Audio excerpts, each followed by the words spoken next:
Olá, amigos, tudo bem? Estamos de volta aqui para darmos continuidade à nossa leitura do livro Dois Espíritos, o livro Dois Espíritos, de Allan Kardec, ok? Quero agradecer muito àqueles que estão chegando aqui pela primeira vez. Muito obrigado pela presença de vocês. Sejam muito bem-vindos. E quero pedir que vocês possam, no final do vídeo, ou agora no início mesmo, se inscreverem e dar um like de gostei, porque da mesma forma que esse vídeo pode ajudar vocês, né, alguma informação, também poderá ajudar a muita gente.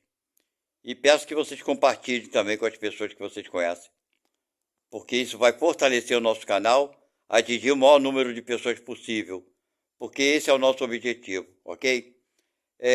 Eu vou dar continuidade, estamos agora no capítulo 4, vocês estão vendo, e está ali escrito o que vem dizendo sobre esse capítulo 4. Seres orgânicos e inorgânicos, a vida e a morte, inteligência e instinto. De Allan Kardec, livro Dois Espíritos. Eu estou procedendo dessa forma, porque aí vocês estão vendo que o que está escrito aqui não são palavras minhas. Aí, determinados pontos, eu dou uma parada e explico aquilo que eu entendi, para ficar de melhor entendimento para todos nós, ok? Então, primeiramente, muito obrigado a todos. E não se esqueçam de se inscreverem, eu dar o like de gostei e principalmente compartilhar com as pessoas que vocês conhecem, ok? Então, vamos dar início, então. No capítulo 4, quando o capítulo for muito grande, eu vou dividi-lo em partes, ok? Para não ficar um vídeo muito demorado. Então, aqui é a primeira parte do capítulo 4. Capítulo 4, essa é a primeira parte, ok? Então, vamos lá. Seres orgânicos e inorgânicos. Deixa eu focar bem aqui. Os seres orgânicos são aqueles que têm em si mesmos uma fonte de atividade íntima que lhes dá a vida. Eles nascem, crescem, reproduzem-se por si mesmos e morrem. São dotados de órgãos especiais para realizarem os diferentes atos da vida e que são apropriados às suas necessidades de conservação. Compreendem os homens, os animais e as plantas. Os seres inorgânicos são todos aqueles que não têm vitalidade, nem movimento próprio, e não se formam senão pela agregação da matéria. Tais são os minerais, a água, o ar e etc. Ok? Tá fácil de entender isso. Vamos lá, feita a pergunta. Primeira pergunta. É a mesma forma não, é a mesma força que une os elementos da matéria nos corpos orgânicos e nos inorgânicos? Resposta: sim. É a lei de atração. É a mesma para tudo. Pergunta: existe alguma diferença entre a matéria dos corpos orgânicos e aquela dos corpos inorgânicos? Existe alguma diferença? Resposta: a matéria é sempre a mesma. Porém, nos corpos orgânicos está animalizada. Então, gente, bem simples que está aqui dizendo, né? O que são os corpos orgânicos? São os corpos que têm órgãos, certo? O ser humano tem vários órgãos. Os animais têm vários órgãos. As plantas também têm seus órgãos, não é verdade? Então, tudo aquilo que tem órgão são orgânicos. Os que não têm órgão, que é a pedra, a rocha, a areia, a água, não é isso? O oxigênio, o ar, não tem órgãos. Então, são o quê? Inorgânicos, sem órgãos. Né? Tá bem fácil de entender. Agora, vamos lá. Pergunta-se: qual é a causa da animalização da matéria? Resposta: sua união com o princípio vital. Quer dizer, a matéria, né, ela fica animalizada, ou seja, tem vida. Qual é a causa dela ter a vida? Aí está respondendo, sua união com o princípio vital. Vital vem de vida, não é verdade? Esse é o princípio. Aí ele pergunta novamente, outra pergunta. O princípio vital reside num agente particular ou não é mais que uma propriedade da matéria organizada? Numa palavra, é um efeito ou uma causa? Entendemos isso? Ele está perguntando se esse fluido é o resultado do movimento do órgão. Aí passa a ser o quê? Um efeito. Ou se ele é uma causa, que se é ele que dá, né, os movimentos aos corpos. E vai explicar aqui. Então, ele é uma e outra coisa. A vida é um efeito produzido pela ação de um agente sobre a matéria. Esse agente, sem a matéria, não é a vida. Da mesma forma que a matéria não pode viver sem esse agente. Ele dá vida a todos os seres que o absorvem e assimilam. Deu para entender? Ele tem as duas funções do fluido vital. Ele dá vida para a matéria, mas se não tiver a matéria, ele não pode dar vida a nada. Concorda? Ele vai ficar pelo espaço. Vamos lá. Vimos que o espírito e a matéria são dois elementos constitutivos do universo. O princípio vital forma um terceiro elemento? Resposta: sem dúvida. É um dos elementos necessários à constituição do universo, mas ele tem sua fonte na matéria universal modificada. É para vós um elemento como o oxigênio e o hidrogênio, que todavia não são elementos primitivos, visto que tudo parte de um mesmo princípio. Quer dizer, é um elemento, só que não é o primitivo, tá?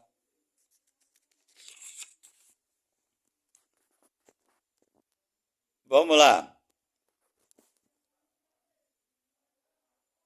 Pergunta. Parece resultar daí que a vitalidade não tem seu princípio num agente primitivo distinto, mas numa propriedade especial da matéria universal, em razão de certas modificações? Resposta: é a consequência do que dissemos. Na verdade, então, ela é ela sofre modificações e se tornando um fluido vital, ok? Pergunta: o princípio vital reside em algum dos corpos que conhecemos? Resposta: ele tem sua fonte no fluido universal. É o que chamar de fluido magnético ou fluido elétrico animalizado. É o intermediário, o elo entre o espírito e a matéria. Entenderam? É o elo entre o espírito e a matéria. O princípio vital reside em alguns dos corpos que conhecemos? Ele já respondeu, não é isso? Ele pergunta agora: o princípio vital é o mesmo para todos os seres orgânicos? Se é o mesmo? Aí ele vai responder: sim, modificado segundo as espécies. Quer dizer, é o mesmo fluido, mas é modificado, né, segundo as espécies. É ele que lhes dá o movimento e a atividade e os distingue da matéria inerte, pois o movimento da matéria não é vida. Ela recebe esse movimento, não o dá. Quer dizer, a matéria ela não tem como formar o movimento, entendeu? Ela recebe o movimento através do fluido vital. Vamos lá. Não, deixa eu pegar aqui, tá. A vitalidade é um atributo permanente do agente vital ou se desenvolve apenas em razão do funcionamento dos órgãos? Resposta: não se desenvolve senão com o corpo.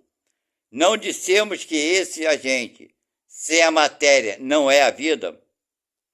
Não é isso? Quer dizer, esse agente Esse fluido vital, sem a matéria, não é vida, não é nada. É necessária a união dessas duas coisas para produzir a vida. Ou seja, é necessidade do corpo, né, a matéria, e mais do fluido vital para dar a vida. Pergunta: poder-se-ia dizer que a vitalidade está em estado latente quando o agente vital não está unido ao corpo? Quer dizer, a vitalidade está por algum lugar? Resposta: sim, é isso. A vitalidade está em algum lugar, mas precisa do corpo para animar o corpo.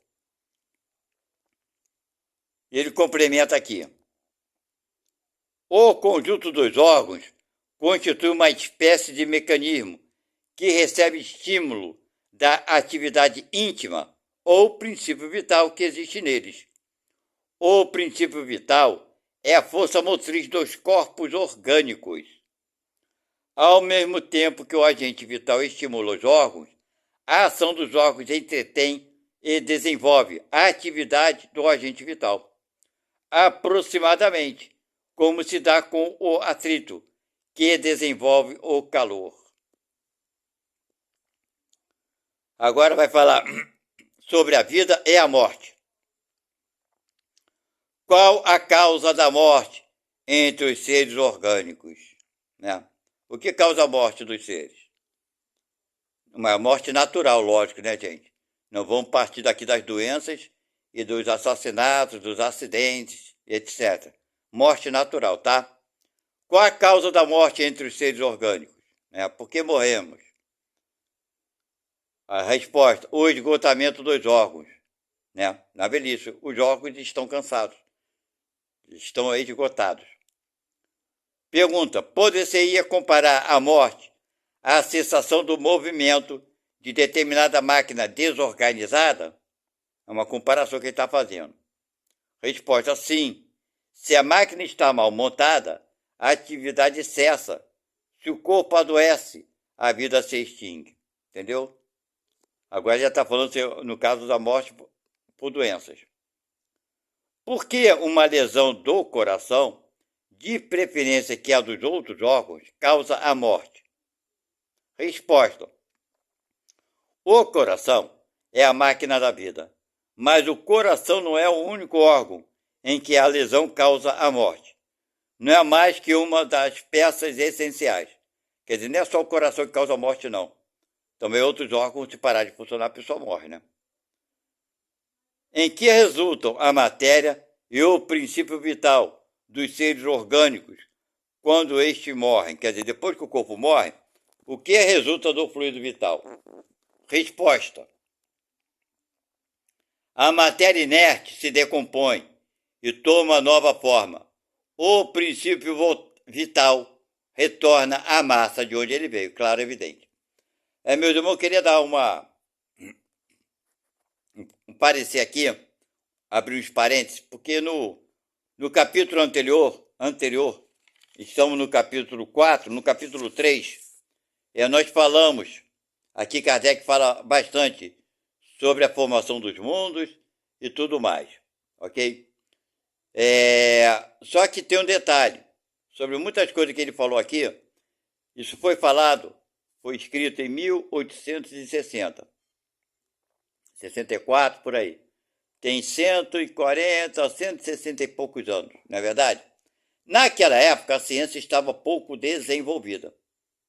Não tinha os recursos que a ciência tem hoje, né? Através dos satélites, desses telescópios que estão lá fora da nossa gravidade, orbitando a Terra, né? James Webb, por exemplo. Então, hoje tem muito mais recursos de conhecer os planetas. Naquela época não tinha tanto recurso.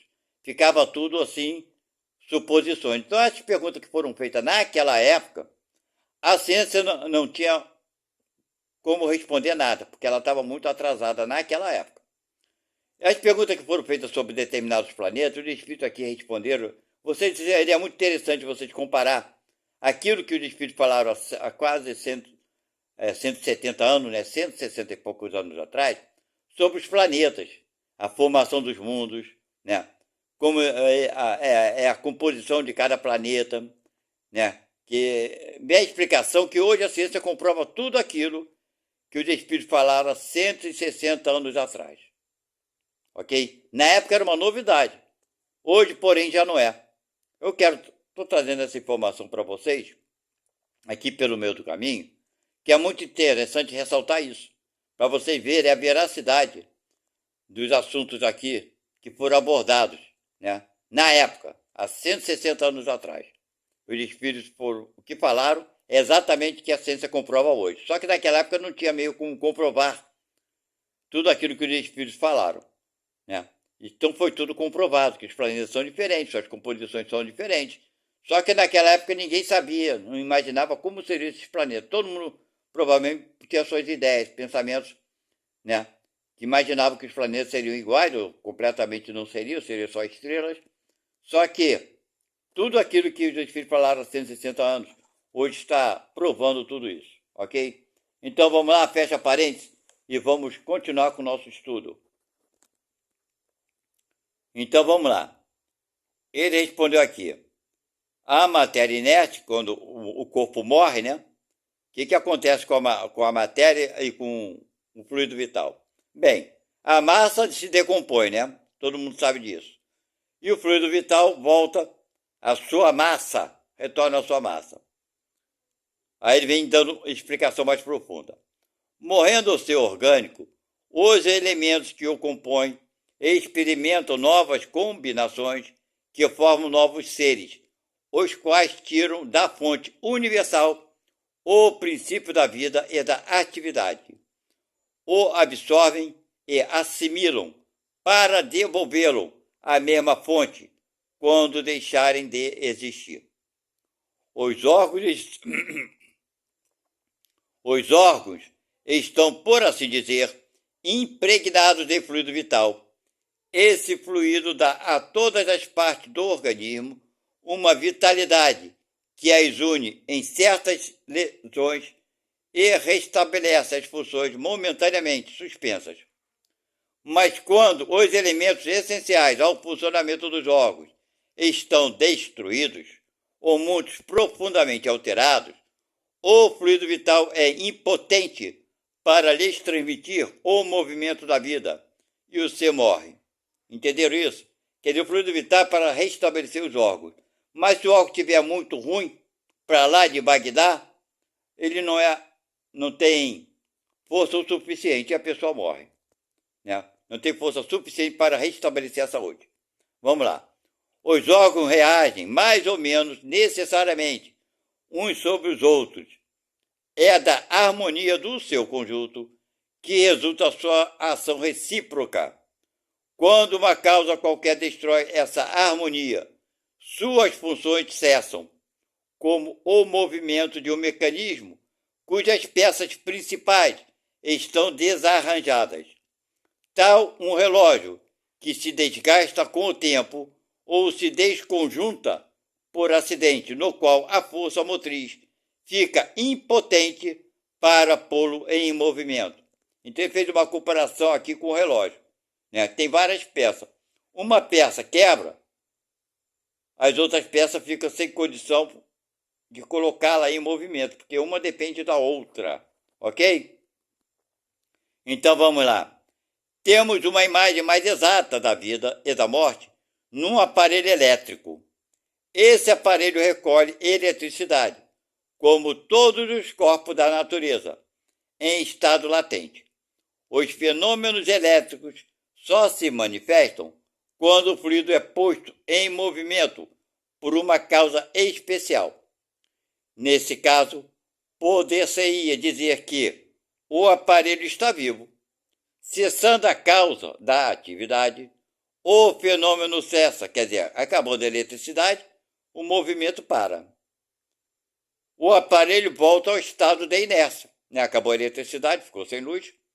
Os corpos orgânicos seriam assim, como espécie de pilhas ou aparelhos elétricos, nos quais a atividade do fluido determina o fenômeno da vida.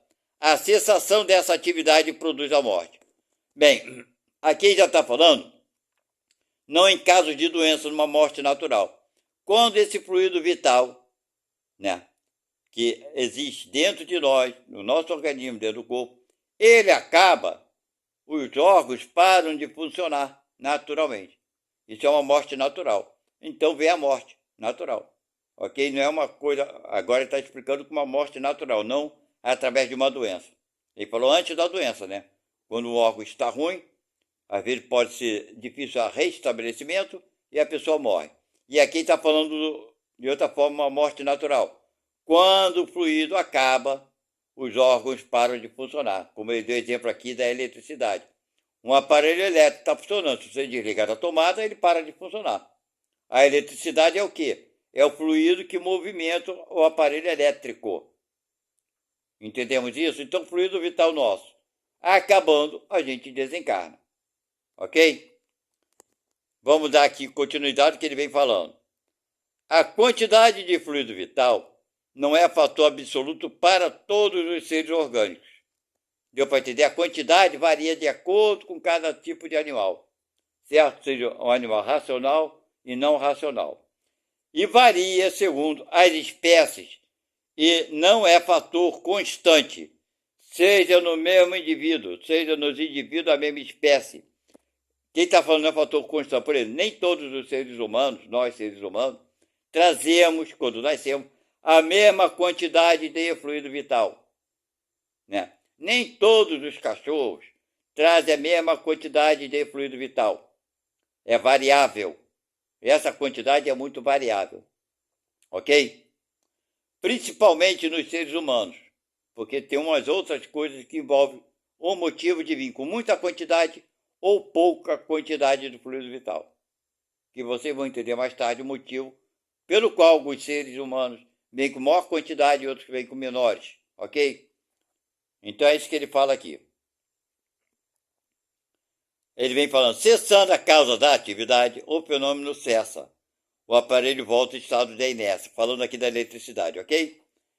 E ele fala aqui da quantidade, né, que depende dos indivíduos, e não é a mesma para todas as espécies. Existem alguns que são, por assim dizer, saturados, quer dizer, alguns que vêm com muito fluido vital, enquanto que outros dispõem apenas de uma quantidade suficiente. Daí, para alguns, a vida é mais ativa, mais vibrante e, de certo modo, superabundante. A quantidade de fluido vital se esgota, pode vir a ser insuficiente para manter a vida. Se não se renova pela absorção, a assimilação das substâncias que o contêm. Deu para entender? Se a gente não se renova, não absorve mais fluido vital, a vida se acaba. Ele continua, o fluido vital se transmite do indivíduo para outro. Aquele que tem o bastante pode dá-lo àquele que tem pouco e, em certos casos, restabelecer a vida, preste a se apagar.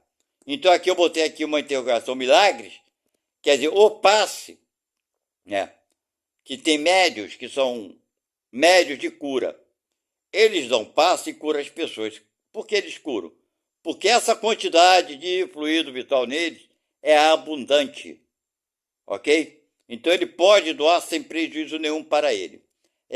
No meio espírita, muita gente já conhece. Quem não conhece, pesquise, por favor. Dona Isabel Salomão de Campos.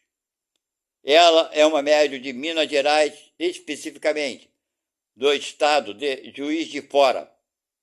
Então ela curou muitas pessoas lá, né, no estado que ela mora, doando o seu fluido vital e fazendo com que muita gente desenganada, né, conseguisse sobreviver, ok? Então, meus irmãos, vou parar por aqui. É a primeira parte do capítulo 4, tá? É a primeira parte, porque esse capítulo é um pouco longo. Nós não vamos dar continuidade por isso, tá? Então vamos parar aqui, capítulo 4, primeira parte. Espero que tenhamos entendido bem. O fluido vital, ele se encontra pelo espaço, né? Pelo espaço universal, por todo o ambiente. E nós, seres humanos, quando nascemos, cada um traz uma certa quantidade. Aqueles que têm muito fluido vital, pode doar através do passe. Passe magnético, aliás, também tem essa capacidade, né? Do médico, que tem muito, se for o caso. Quem manipula isso é a espiritualidade, não são os médios. Eles se colocam em condição, predisposição, e os espíritos é que fazem esse trabalho de retirar um pouco do nosso fluido animal, que é o fluido vital, né? Já que está na gente, junto com os fluidos da espiritualidade, para restabelecer aquela pessoa que está recebendo o passe. Isso tudo, o que interfere muito nisso é o mérito daquele que está recebendo o passe, a necessidade e tudo mais, ok? Então, nós espíritas aprendemos que não nos interessa saber se a pessoa está passando por dificuldade, por que ela tem que passar, porque é castigo, seja lá o que for. Isso não cabe a gente julgar. A nossa obrigação aqui é tentar ajudar, fazer o possível para ajudar as pessoas. O resto, né, se vai ser ajudado ou não, isso é problema de Deus, do nosso Pai, porque Ele sabe muito mais do que todos nós. Não é verdade? Então, meus amigos, volto a pedir. Eu imploro a vocês. Tem muita gente que assiste aqui meus vídeos, né? Essas postagens, não dão um like, não se inscreve. Vocês podem nos ajudar e ajudar muita gente, meus irmãos. Se vocês repassarem esse vídeo para uma pessoa que seja, essa pessoa pode também repassar para outra. Isso vai espalhando a informação. É a nossa proposta atingir o maior número de pessoas esclarecidas sobre a doutrina espírita, mesmo que não queiram ser espíritas, né? Mesmo que não queiram, porque a proposta nossa é, né, de formar espíritas ou fazer alguém aceitar, entender e botar na sua vida o espiritismo, não, mas pelo menos ter o conhecimento do que fala a doutrina espírita, né? Quais são as informações, né? Aquilo que podemos botar em nossa vida, aquilo que podemos ajudar as pessoas. Por isso eu peço, por favor, se inscrevam no nosso canal. Vocês estarão ajudando não só a mim, mas o mais importante não é me ajudar, é ajudar muitas outras pessoas que precisam de ajuda. Ok? Se inscrevam, dê um like, não esqueça de dar o like, é muito importante. Muito obrigado a todos vocês. Muito obrigado a você, principalmente que está chegando aqui pela primeira vez. Não custa nada se inscrever, é de graça, minha gente. Muitas pessoas assistem o vídeo e não dão um like, sequer de dar um like, ok? Não custa nada. Vocês estão sendo caridosos com as pessoas, ok? Muito obrigado. Fiquem na paz de Deus. Que Jesus Cristo esteja nos lares de vocês, ajudando a vocês a tomarem boas decisões na vida, ajudando a vocês a terem uma vida com mais felicidade, com paz, com carinho, principalmente com a consciência tranquila. Que Deus abençoe a todos nós. Que assim seja. Obrigado. Fui.